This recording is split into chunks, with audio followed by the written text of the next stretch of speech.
আসসালামু আলাইকুম এভরিওয়ান। তো আপনারা বলেন যে কিভাবে সঠিক নিয়মে ফেসবুকে ভিডিও আপলোড করতে হয় বা ছাড়তে হয়।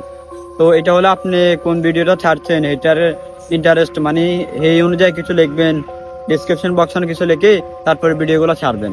আর ভিডিও ছাড়ার আগে একটা কথা সবসময় মাথায় রাখবেন, আপনারা হ্যাশট্যাগ ব্যবহার করবেন, না হলে আপনাদের ভিডিওগুলো ভাইরাল হবে না। হ্যাশট্যাগ ব্যবহার করতে হবে। আর আপনারা ফেসবুকে বেশি বেশি অ্যাক্টিভ থাকতে হবে। আপনার দিনে 2টা বা 3টা ভিডিও ছাড়তে হবে। রাত্রে একটা পোস্ট করবেন, কিছু লিখবেন, গুড নাইট, হ্যালো, এরকম কিছু একটা লিখবেন। তাহলে দেখবেন আপনাদের ভিডিওগুলো খুব তাড়াতাড়ি ভাইরাল হবে। আর অনেকে বলে ভাই আমাদের মোবাইল ভালো না, আমরা ক্যামেরা না, এই ভিডিও করতে পারি না। আপনার কাছে যে মোবাইলটি থাকুক না কেন, আপনি যদি ট্যালেন্ট থাকে মাথার, তাহলে আপনি ফেসবুক থেকেও ইনকাম করতে পারবেন, মনিটাইজেশন এবং সেট আপ পাবেন। আপনি নিজের ট্যালেন্ট দিয়ে কাজ করতে হবে। আপনার মোবাইলটা আশা করবেন না, কিছু আশা করবেন না। শুধু একটা মাইক্রোফোন রাখা, পুরাতন মোবাইল হলে চলবে, সমস্যা নাই। আপনার নিজের ট্যালেন্ট যেটা আছে ওইটা খেলেও করবেন, তাহলে আপনার ভিডিওগুলো খুব তাড়াতাড়ি শীঘ্রই ভাইরাল হবে।